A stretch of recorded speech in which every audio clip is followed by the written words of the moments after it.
Hey everyone, welcome back to the channel, and welcome to this spoiler-free review of Weapons. Let's start with the talent bringing this nightmare to life.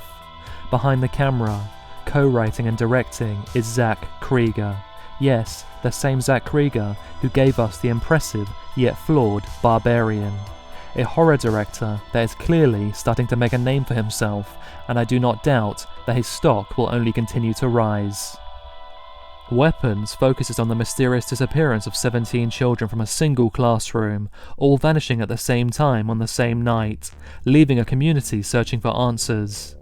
The film follows the perspectives of various characters, including Archer, a father played by Josh Brolin, searching for his missing child; Justine Gandy, the teacher played by Julia Garner, whose class vanished; and Paul, a police officer with a connection to the teacher. And most importantly, there is Alex, the only child in Justine's class that turned up for school the day after the disappearance. The central event is the mass disappearance of 17 children, all from the same third grade class at 2:17 a.m. They are seen running out of their homes, arms outstretched as if drawn by an unseen force. The community is left reeling and suspicion falls on Justine, who becomes the focus of the investigation. The film shifts perspectives, following various characters all trying to navigate the aftermath of the incident and hopefully come to an understanding of what actually happened. There are a lot of aspects in Weapons to highlight and praise, but one that I particularly enjoyed was the Pulp Fiction-like way in which it tells its story, with it focusing on different character perspectives, almost like chapters in a story, but with each of them being very directly linked. Another aspect that I'm sure most will agree with being praised is the overall premise of the movie. I do recall seeing the trailer in the movie theatre, and I immediately was gripped by its concept. It's just a fantastic setup for a horror film. The imagery of the children running out of their houses across streets with their arms at their sides is one that will live long in the memory. And I am happy to report that the engrossing nature of the trailer does indeed translate to the entire film itself. I was thoroughly gripped throughout, and the over 2-hour runtime didn't feel like it dragged on, at least in my opinion. As this is a spoiler-free review, I won't go into details about the explanation of what had happened to the kids, but I will say that I was very satisfied with the reveal and how it all played out. Of course, this will be different from each individual, but the specific subject matter is right up my street in terms of the horror elements used. There is some absolutely excellent, scary imagery in Weapons that really ramp up the creep factor to an 11.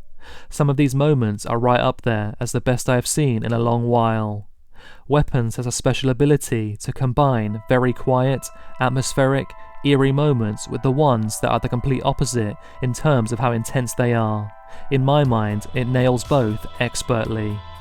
Something else that I really liked was the flawed nature of the characters in the film. Nobody is perfect here, and it works so well within this story. I love the idea that someone can be a bit part player in a bigger story, but no less important, and it's really well done. This brings me nicely onto the acting, which is just stellar across the board. Although, Julia Garner is a little too familiar to her role on Ozark as Ruth for my liking. It was certainly an interesting creative decision to have certain intense, scary moments set to a somewhat comedic tone, which was clearly done to attempt to lighten the mood. The ending in particular got many laughs in my screening, and honestly, considering the horror on display during said laughter, I kind of loved that. The gore and makeup work in Weapons is to a very high standard. Now, is Weapons a flawlessly told story that still holds up under intense scrutiny? No, of course not. There are a few issues that I have, and some of them are big enough to call plot holes. This is mainly why it doesn't get beyond the rating that I've given it, but it just does so much else right. I can look past some of these issues. It isn't like almost every horror film of all time isn't full of similar issues either. Overall, Weapons is a fantastic film. It delivers a well-driven, engrossing narrative and a great cast.